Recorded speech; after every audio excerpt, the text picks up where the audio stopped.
Good morning to you, ladies and gentlemen, and my dear seekers. It's a great pleasure and privilege talking to you on the various topic of spirituality. We are continuing the topic of karma in various episodes, as it is very difficult to compress all the concepts of karma in one particular episode, less than 10 minutes. So kindly bear with me and continue to track the various parts of this episode on the title of What is Karma, and then eventually you will be able to capture some glimpse of this Vedic concept called karma. Before we proceed further, I would like to share in this episode what are the various wrong understanding of this term karma, which is very important for us to articulate later what is truly meant by karma from the Vedic wisdom. When I was a small child, brought up in a Brahmin family, parents always try to share some of the concepts which are directly or indirectly linked with the concept of karma, the way in which the traditional families understood. There is a term called papa. In Tamil Nadu they call it as pavam. And then there is another term which is called punya. In the northern part we call it as a punya. And in the Tamil language they call it as a punyam. Although these are the words which are emanating from the Sanskrit origin, each different regions of the country will be pronouncing it differently. So what do you mean by papa and punya, which is very relevant for us to understand the subject of karma later. So in the 8-step path suggested by Lord Buddha, he has been giving certain kind of stages in which the spiritual journey should continue. So Patanjali Muni also articulated in a similar manner that our development of our spiritual life for realizing the truth has to move forward in a very systematic steps, like our education of learning mathematics from the addition and then subtraction and multiplication and division and so on. In the same way, the 8-step path was suggested.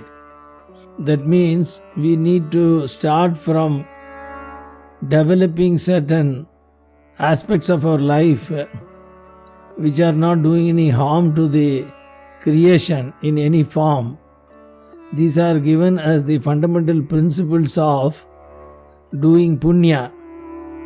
That means the concept of punya essentially means following the yama and niyama as articulated by Patanjali Muni.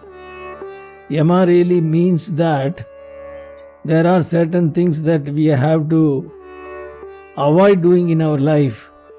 That is telling a lie or cheating someone or stealing somebody's belongings and so on and so forth, including doing physical or emotional harm to the creation, be it an animal or other human beings. So Yama essentially talks about the various actions that we need to avoid. Niyama really talks about the actions that we need to carry out in our life, which are generally good for our evolution. They are considered in two aspects. One is nithya karma, the other one is called naimitya karma. What does that really mean? Karma essentially means action. Nithya karma essentially means every day when we get up in the morning, we need to offer our gratitude, prayer, and then clean our body, and then nourish with the right kind of a food and so on and so forth.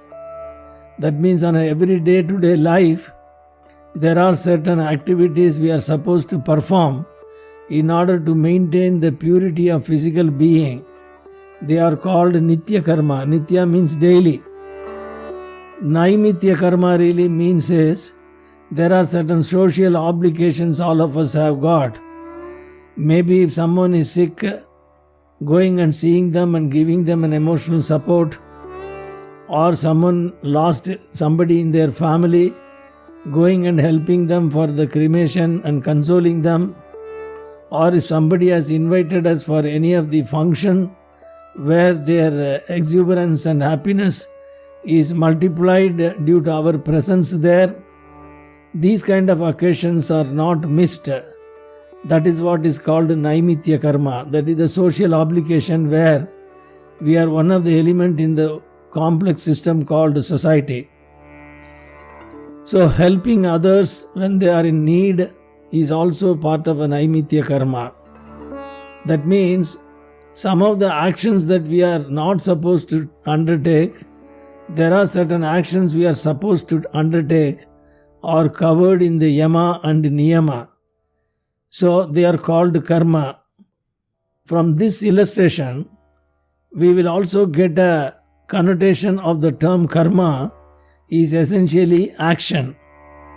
Every action that we undertake leads to a papa or punya.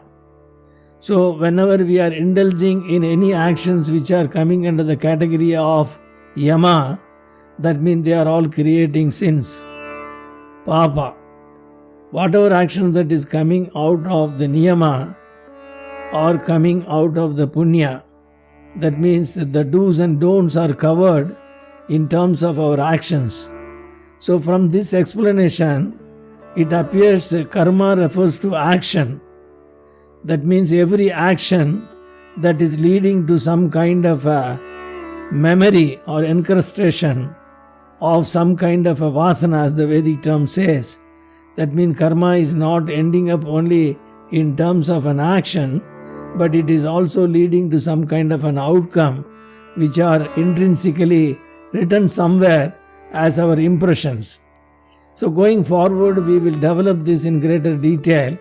But what is important here to understand, the concept of papa and punya, yama and niyama is a very important building block for us to appreciate the concept of karma as we are building the topic in greater detail. So in other words, the term karma really means action. It is not only means the action that is leaving a memory or an impression somewhere intrinsically in our being is referred as karma to start with. So going forward, we will see what these memories are and what kind of implication these memories have got in our day-to-day living, and how they are deciding our future destiny is the subject that we will discuss in greater detail. Before I conclude this session, there is one more concept which is important for us to develop the topic of karma, which is volition. What do you mean by volition? In our day-to-day language spoken in English, we don't use certain terms, and volition is one among them. Volition essentially means that with what intention we are performing an action. We may be performing many actions with certain intrinsic attitude inside us which others cannot see. So, the basic intention with which we are performing an action is called volition. Let me give an example. If we really want to help the poor, we may probably take a blanket which is a brand new blanket and then find someone sleeping in the winter in the platform, shivering, and then you want to go and cover their body with the brand new blanket and then run away from there before that person could see who has given him that blanket, is one way of charity. The other way of charity is giving a 30 rupees costing tube light in the temple and then asking them to write our name that it was donated by so and so. In these two cases, the intentions are different. The volition is different. In the first case of covering the shivering poor man in winter, the intention is to give away something to somebody who is needy. In the second case, we are looking for some kind of a publicity or some kind of a visibility by donating something to a temple. That means the act remaining the same, the volition can be different. So, in the case of yama and niyama, one more aspects are very critically covered is with what intention you are performing an action.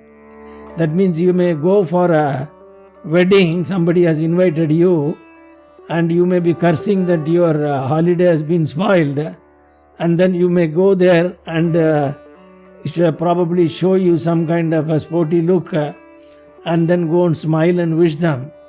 But internally you may be cursing that they have invited you on a holiday. On the other hand, you may probably see that this is a nithya karma and go to their wedding and then sit there and meditate for a few minutes that the couple should get a healthy and peaceful life forward, and bless the whole family and pray for them, and then have a lunch or dinner there and walk away. So it's all important aspects to look into this volition, which ultimately decides the papa or punya. It is not the act that decides the papa or punya, but the intention with which we perform makes it. Another interesting example given by Swami Chinmayananda: a doctor performs surgery by cutting the body open, making the person to bleed, etc. The person who is murdering somebody also does the same thing. But in the case of a doctor, we say that he is saving life, so that is a punya karma. In the case of a person who is murdering somebody, he is doing the same act with a different volition, and he says that is a papa. That means the act does not discriminate whether it is papa or punya, but the volition with which we are indulging makes it. So it is extremely important to understand what do you mean by karma, which is an activity, and how each activity is leaving an impression within us, which is carried forward as a memory, and it has got its own implication. It is very important to understand these building blocks of karma before we could deep dive and understand the more complex aspects of these memories and their implications in our life. I hope that this session would have given you some kind of a deeper insight in order to build the topic of karma as we move along. So I presume that these sessions are helpful and they are bringing some kind of insights for you to build your own spiritual vocabulary to take it forward. So look forward to share with you more and more such ideas with you as we go along. I appreciate your patronage and support for this cause, and kindly share these episodes in the YouTube as well as in podcast with your loved ones and the friends and relatives, so that we can extend this kind of science of spirituality to more number of human beings. Thank you very much for your patient listening, and look forward to share with you more and more ideas. God bless you and your family for a wonderful life ahead. Take care. See you soon.